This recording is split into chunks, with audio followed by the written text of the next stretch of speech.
Yeah, welcome to the show, Joshua Lewis from Britain. Oh, thank you very much for having me. Yeah, so just to introduce it, basically that's a German podcast, but just now in October, we start our English series. And our first guest was Rasmus Svenningsen from Sweden. And that's why I thought, okay, maybe that's a good idea also to ask you for a podcast, because I remember I raced against you at 70.3 Portugal last year. And also I was watching you at the 70.3 World Champs, the Lathi. And Rico Bogen was also in the show. Yeah. And he told me after the race, he didn't know who was in the group, and that was you, and he was quite surprised. And I knew, okay, this guy is quite fast at swimming, and maybe he can stay there and he will do a really good result. Just take us with you, about your experience at the 70.3 Worlds. Yeah, no, it's quite amazing, isn't it? From the Qashqai's result or performance last year, where I was kind of just getting into triathlon, or 70.3, should I say, and it was one of my first dabbling or first efforts at that distance. So I think I've come a long way since then, and hopefully that shows in this recent performance. But yeah, no, Worlds was absolutely amazing for me. I think everything came together. I had quite a tough swim, I think. It was quite rough in comparison to other 70.3 races that I've been in. And I really had to keep my head in order to stay up towards the front. I think it was actually quite tough to get there to begin with, because everyone was at a relatively similar ability at the start of the race, at the start of the swim. So to be able to navigate through those people and towards the front end to try and not miss the front of the race when it got onto the bike was far harder than I thought it was going to be, and far harder than other races that I've been in so far this year. So to come out in the top 15 out of the water was a relief, to say the very least. And I was really happy to actually see the front of the race not too far away from me either. So yeah, didn't panic in transition, managed to get myself onto the bike without any real drama. And then kind of got my head down, because I saw Mathis was one ahead of me coming out of transition, and I knew that he was going to be making his way very quickly to the front. So I tried to stay with him as long as possible, but he is so strong on the bike. I had to let him go and made my own way there, a bit slower than what he did. And it was quite hard to make the decisions quickly as to who to overtake and who to kind of use to drag myself up to the front. But to be honest, it was a case of just overtaking anyone I could until I was with the front 6 or 7 that ended up being the final group. It was 6 for quite a while, and then eventually Freddie Funk joined us about 30k or so. So when I saw him coming and he was on his own, I was very, very pleased, because if he'd brought a whole group up with him, I think the result for me would have been completely different, because my run is always and still is my weak point. So the fact that he was approaching on his own was a big, big relief. So it was a relief, but also a massive kind of shock to the system, because as soon as he hit the front, after taking, what must have been minimum a 5-minute breather after bridging up to us on his own, he put the hammer down again. And from then on, it was just a case of trying to stick with the group and get as aero as possible and put the power down for as long as possible, because it was so hard to stay there. It was so quick, and I was pushing out ridiculous power. I didn't know how long I was going to be able to hold on. I was just trying to shovel food and fuel down as any opportunity I could. And because I was on the back of the group, it was very spiky in terms of my efforts. primarily because when you're at the back, you've got the concertina effect, the kind of like expansion effect when you're going over lumps and bumps on the road, like the hills. So they were punching over the top of the hills, and I was struggling to like stay within the 15 meters because they were just accelerating down the other side. And I was like, this is hell. I don't know how I'm going to stay here. And to be honest, it was only after about 60, 70k that I started to get used to it. And probably it started to settle down a little bit more as well. But I was just under the gun the entire time. And I wasn't sure if I was going to be able to run off of the back of this as well, because it's the most power I'd ever put out. So I got into transition. I think it must have been 6th, because I think we dropped someone on the bike as well. I think you dropped Max Speer. Yes. Another German guy. Yeah, so you dropped him. Yeah, so like I don't. Yeah, it could have been me, because as soon as he was dropped, he dropped 3.5 minutes, I think it was.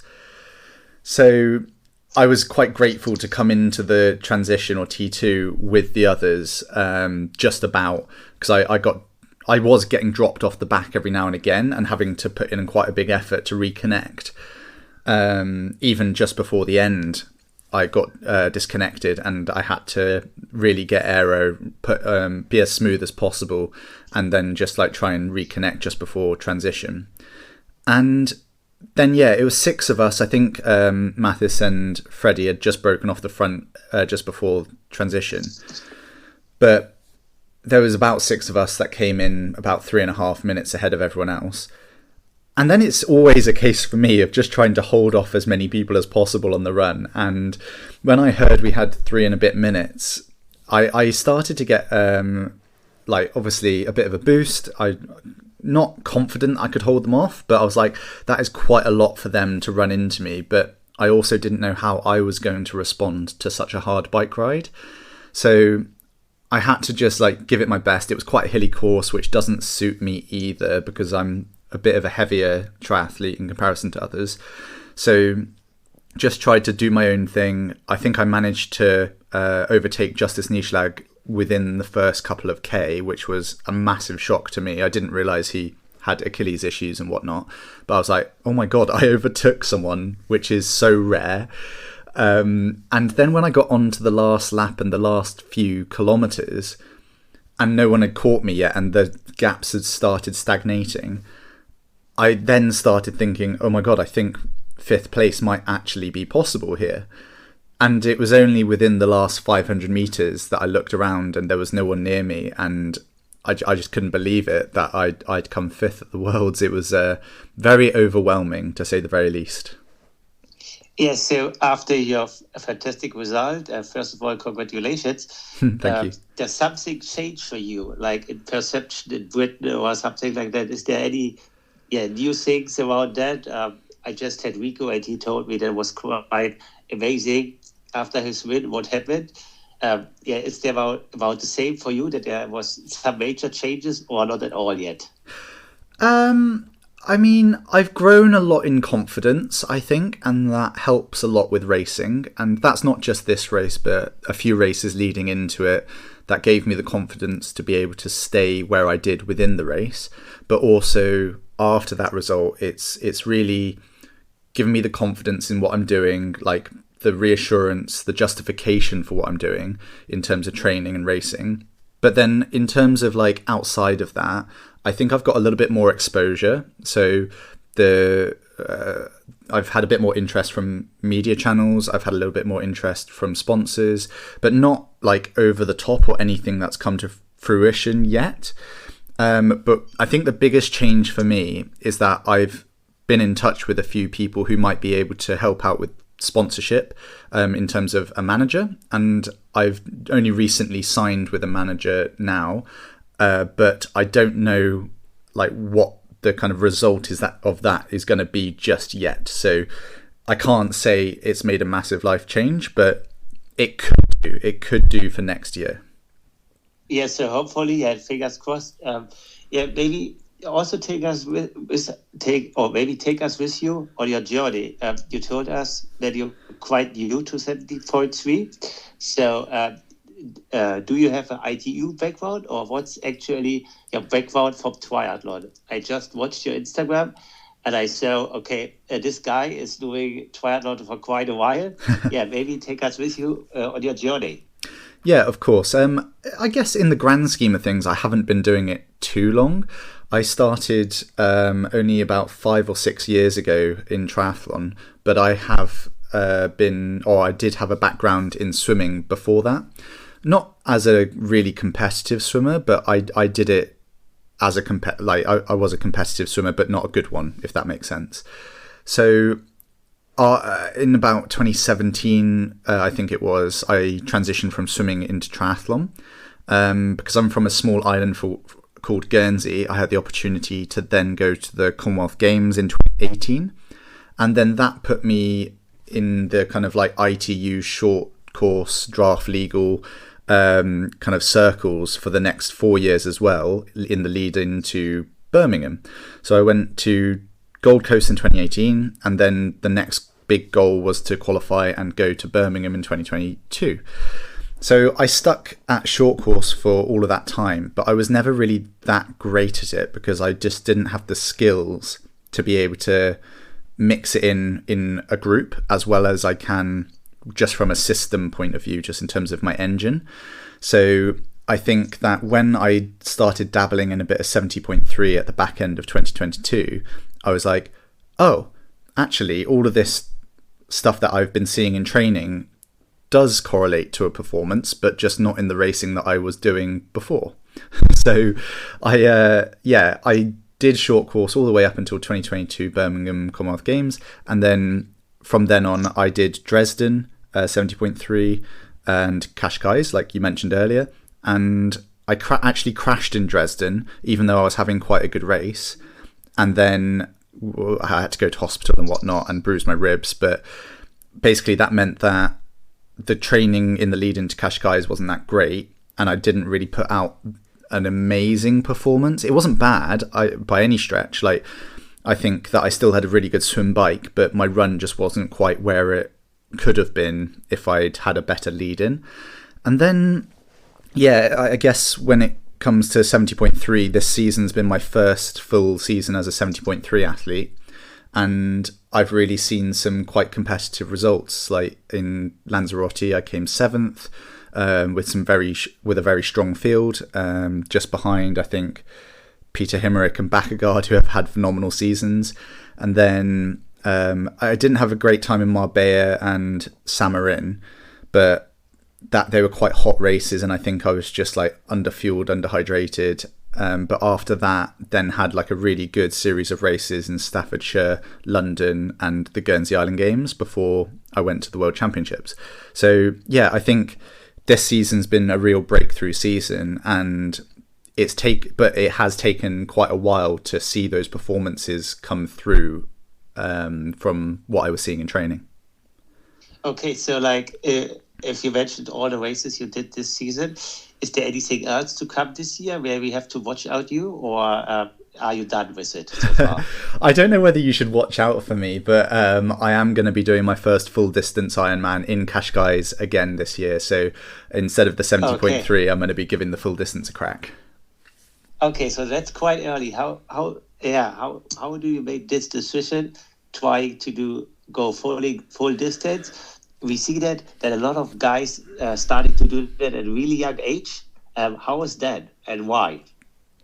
So I actually managed to achieve all my goals this season by qualifying and then going to the World Championships.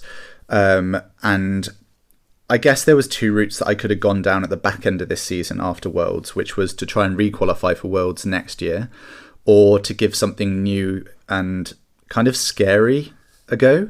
So my thinking is that if I can go to my first full distance Ironman, data collect and experience what it's like, then next season, if I want to give some full distance a go and be competitive, then I'll have some experience already in me so that I'm able to kind of produce some better performances next season.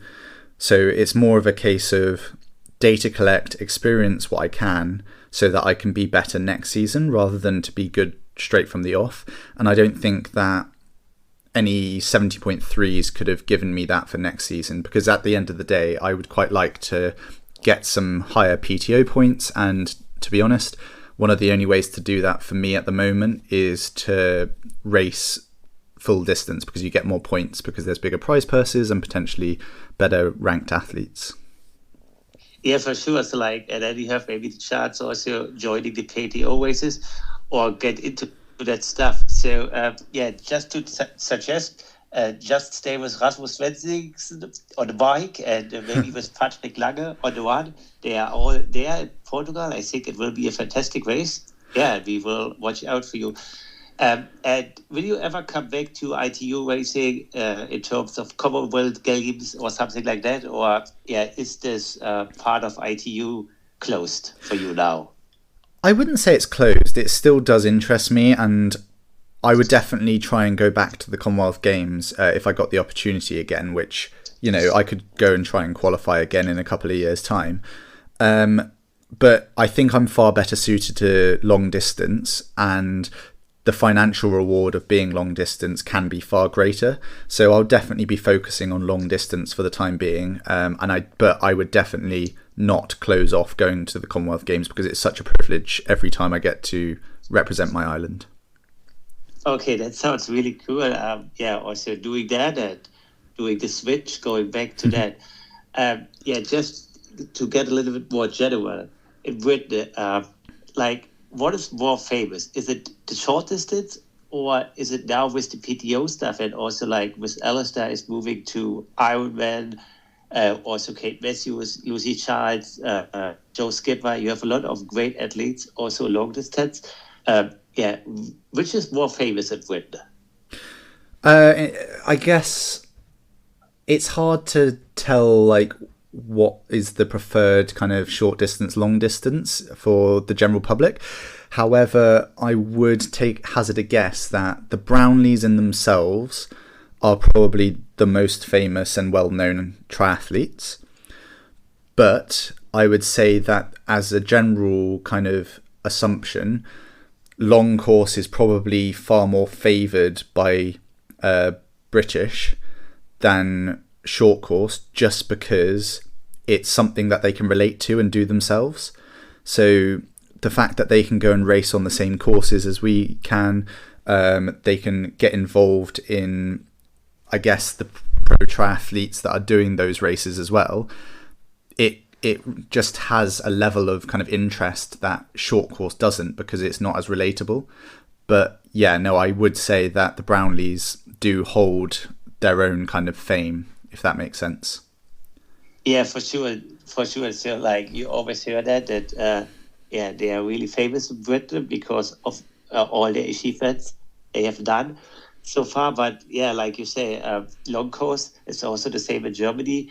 A lot of people can relate to that because they can do that on their own. What's just maybe that's a little bit different in Britain, but you told us it's the same, so it's good to know. That also people prefer to do long distance instead of short distance there, because it's more in their abilities. Yeah, exactly that. And I think people love triathlon for exactly that. They can actually race on the same courses as the professionals. They can compare their times to the professionals, but then they can also compare their times to their age groups as well. So it's a great opportunity for people to do long course at the same time. Yeah, you took us with on your journey in triathlon. What is actually your age? So I'm 30 now. Okay. I'm sorry. So you came quite a long way. How is the founding actually in the short course and also in the long course? How does it work? Is there any founding for long course from the state or from the country, or is it all self-employed? No, so there's nothing funding-wise for long course. However, in short course, there is the Olympic pathway funding from British Triathlon, which I think is lottery funding. But it's really hard to get on that, and especially when you're an older athlete.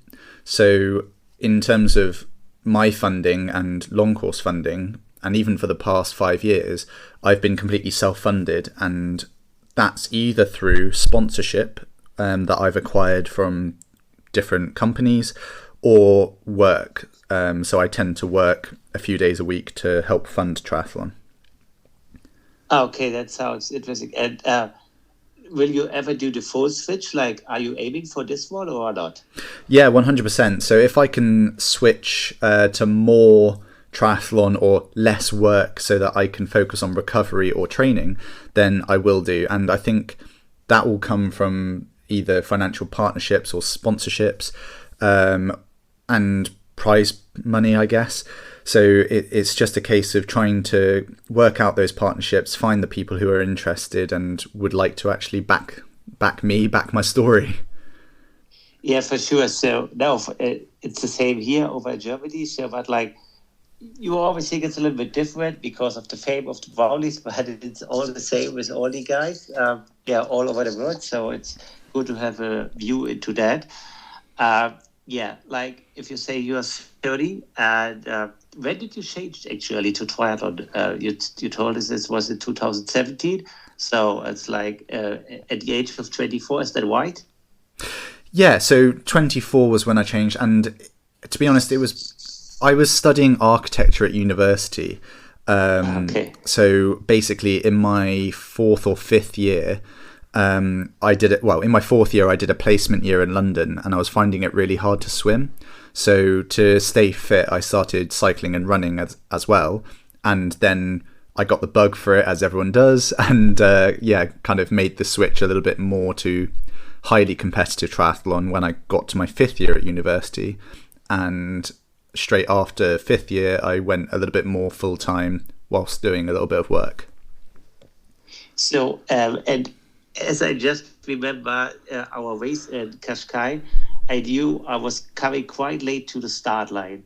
And I knew that you had a really good spot to start the swim. Yeah. Because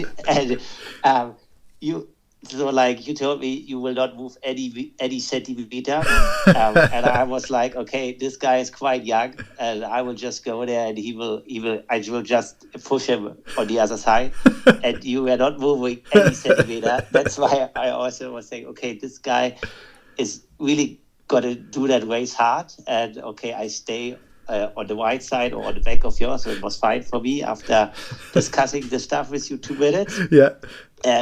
Do you have some open water background, or is it just, how do you develop that skill? I was thinking, okay, this guy is really skilled in open water. I never experienced anyone.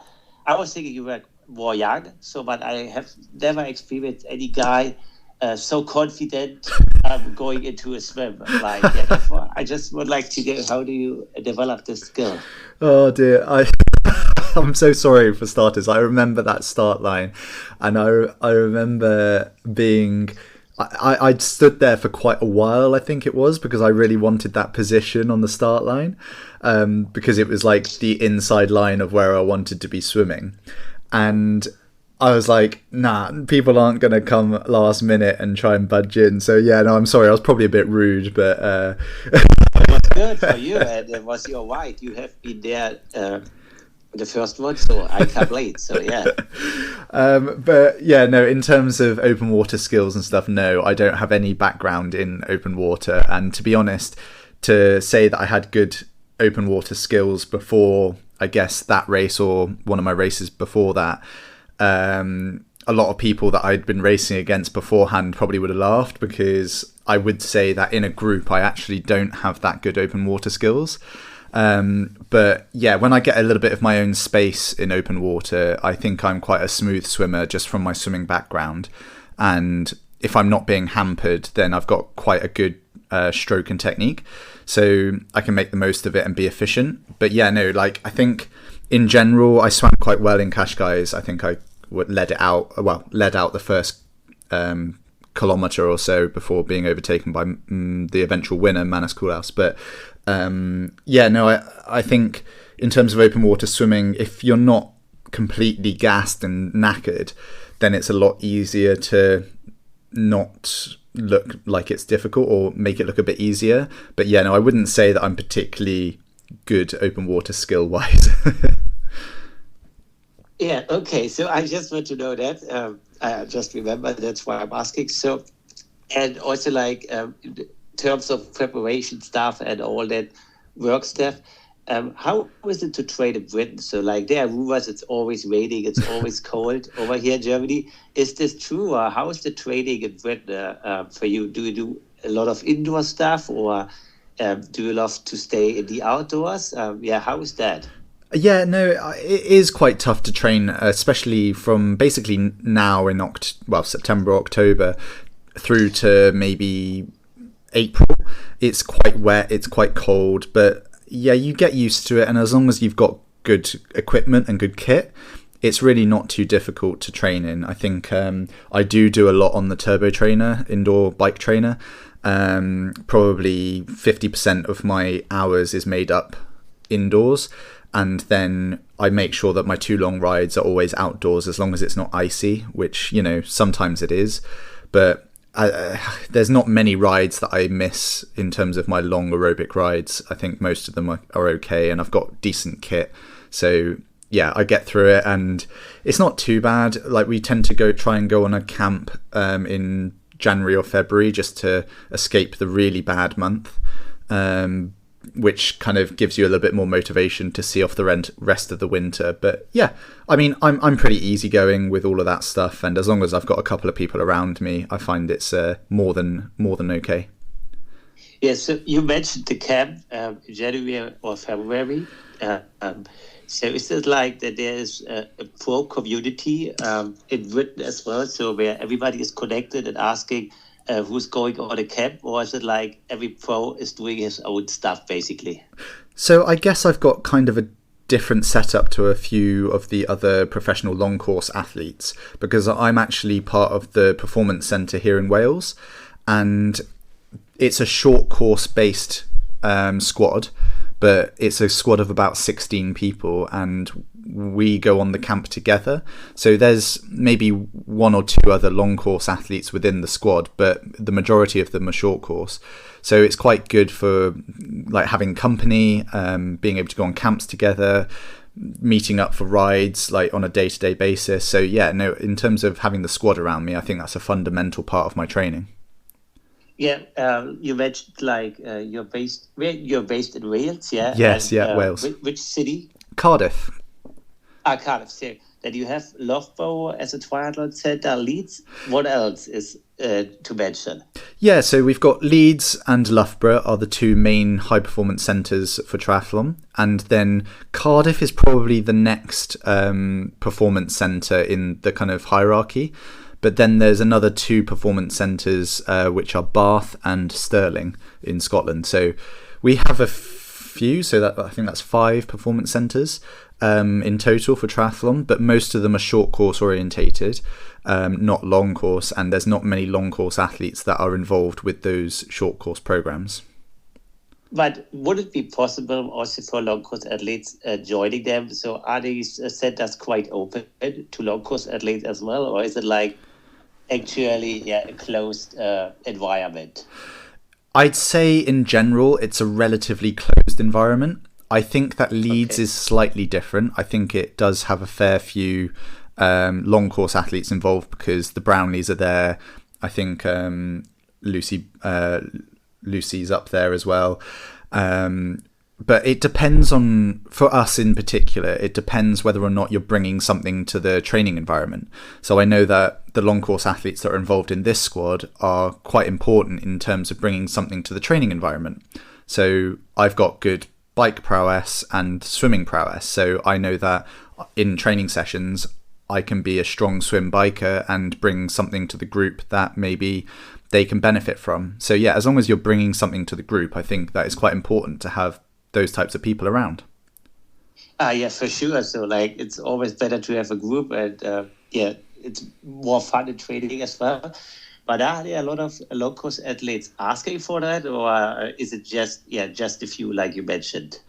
I'm not sure if other long course athletes would like it. I definitely do. Yeah. I don't know if they seek it themselves. I know that a few of the other British people maybe meet up with one another, but I think a lot of it is solo training. I think I could do it, but I prefer having at least one other, if not a few other people around me just for when I'm tired, really, and I just want a bit of company to drag me around. Yeah, that's for sure. And like you said, there's always a time on the day, like when you are tired, and then yeah. So and like training wise and volume wise, as a short course athlete, and now moving into 70.3 at Ironman. What is the total volume? Yeah, just an average in hours per week you do. So I've always been quite a high volume athlete, primarily because that's what my physiology needs and allows. So when I say high volume, it's higher than some people. So I think on average in a year, I'm about 25 hours a week. So maybe somewhere between 1,200 and 1,300 hours a year. But quite a lot of that training is 30 hours a week. But obviously when you get into off season or racing season, it comes down a little bit. So yeah, about in and around there, but the kind of intensity distribution is slightly different depending on where I am in the season. Yeah, but it's quite a lot. So you hear this. I just remember Malcolm Brown. I think he also published some data from the Brownies some years ago. Yeah. And they're also quite high volume. Is it in favor for Britain to do that volume? Like it's in favor for all triathletes all over the world, but I think the British are quite far ahead, also volume-wise. Is it a general thing, or is it just depending on the athlete? I think it depends on the athlete. I definitely don't think volume is key for everyone, and I think you can get similar results doing less volume. And I don't think that a lot of British athletes do that sort of volume either. I think there is a select few. And if you're talking about the Brownies, yeah, they're at the top of their game, or they were at the top of their game, and they did do a lot of hours, and it resulted in some very good performances. I'm seeing some half decent results from like big volume, but again, that doesn't mean that someone can't get some really good results off less volume. So I don't know many people that do the kind of volume that I do. If you ask someone how much volume they do, mine doesn't include gym work at all. So that's just aerobic volume. And whereas you might ask someone else and they might say, yeah, I do 1,200 hours a year, but it includes, I don't know, 200, 300 hours of gym. It's like, you don't know how it's... Yeah. So yeah, well, I think it depends on the person, and it depends on how you're kind of, I guess, utilizing those hours as well. Yeah, for sure. So like you also have to responding to that hours. Otherwise, it wouldn't work at all. Yeah. So and as you said, for you, it seems to work quite well. In preparation for Cascais, do you do all the preparation at home, or like you go over to Portugal before? And do you also increase the volume a little bit because it's a long distance, or you just stay at your 70.3 familiar work? And we'll just give it a try. No, I'm definitely giving or trying to give the race the respect it deserves, and I've increased my volume to try and get some better conditioning in me. I think that the back end of the marathon is going to be really tough. I don't want to underestimate how hard people ride on for the 4 hours. So yeah, I definitely want to be well prepared, but I don't think I've had enough time for what I would like to use to prepare. I'd probably want twice the amount of time, but I think that from the time that I've given myself, I've managed to get, or will have managed to have gotten the amount of training that I would have liked to be confident that I can kind of complete the race. But whether or not I can finish in the higher ranks, we'll see. I'll do a similar sort of tactic to Worlds, no doubt, which is stay at the front for as long as possible and just hang on. Yeah, for sure. So, and afterwards, like if the race went really well, or like we hope for that, you will finish your season, or are you also thinking about maybe doing a late race in Bahrain or something like that? I have considered Bahrain, and it's definitely not completely off my agenda. But to be honest, after this one, I think I'm going to be ready for a little break. I've been working quite hard since basically this time last year. So I definitely need to come off the gas for a week or two, and then just see kind of where my priorities lie coming into December and January, and then can formulate my plan for the rest of the season. So at the moment, there's no other plans after this race, just to relax. Yeah, okay. Do that. And first of all the listeners, and we will keep our fingers crossed for a race in Cascais. We will watch it because, as I mentioned, I think it's a stacked field over there. It is, yeah. It will be a great race. Good luck for you, and thanks for joining the show, Josh. No, thank you so much for having me. And hopefully we'll see some good results coming forward next year as well. Yeah, bye. Thank you. Bye.